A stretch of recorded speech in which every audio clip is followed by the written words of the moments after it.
Isu tenggelamnya kota Semarang jadi pembahasan hangat berbagai kalangan. Pergeseran garis pantai hingga penurunan tanah menjadi hal yang banyak diperbincangkan. Namun, jika dilihat secara historis, pergeseran garis pantai tersebut sudah terjadi berabad-abad silam.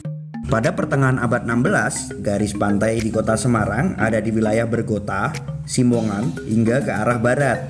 Hal itu termuat pada catatan tahunan Melayu Semarang dan Cirebon dalam buku Cina Muslim di Jawa abad 15 dan 16 antara historis dan mitos karya De Graaf. Garis pantai kota Semarang tersebut juga tertuang dalam Babad Demak.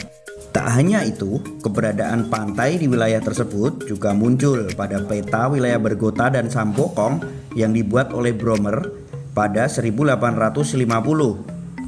Di abad 17, garis pantai kota Semarang kembali bergeser ke arah utara di sekitar kawasan Kota Lama. Benteng The Fitzhope yang dibangun pada 15 Januari 1678 menjadi bukti pesisir kota Semarang di wilayah tersebut. Pasalnya, tak jauh dari benteng itu terdapat pelabuhan. Hal itu juga tertuang pada buku Buruh Pelabuhan Semarang karya Supriyono. Posisi pesisir kota Semarang pun bertahan hingga awal abad 19. Kondisi itu tertuang pada peta era kolonial tahun 1817 ciptaan Thomas Stamford Raffles. Mapping yang dilakukan oleh Hydrographic Bureau pada 1881 menunjukkan posisi pesisir pantai kota Semarang sedikit menuju ke arah utara. Secara geografis, pesisir kota Semarang merupakan dataran yang terbentuk pada periode Holikon. Secara geologis, bantuan sedimen yang membentuk pesisir kota Semarang merupakan proses marin serta proses flukvial yang terjadi secara alamiah. Dari beberapa literatur itu, tentunya tak mengherankan jika posisi pesisir pantai kota Semarang terus mengalami perubahan dari masa ke masa. Namun, apakah posisi pesisir pantai kota Semarang bisa kembali seperti semula di kawasan Bergota? Berikut penuturan dari Rukardi Ahmadi, sejarawan asal kota Semarang.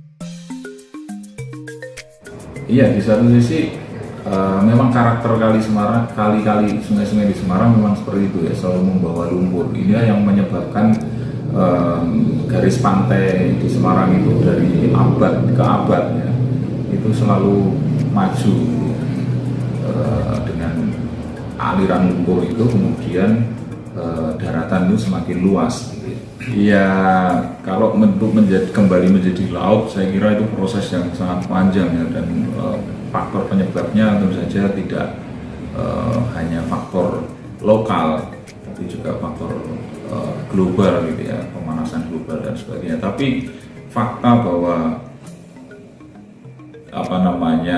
pergerakan menuju ke situ itu ada gitu ya. Penuturan Rukardi mirip dengan catatan Van Bommelen dalam Pararaton, di mana sedimentasi sungai menjadi masalah utama di kota Semarang sejak awal abad 14.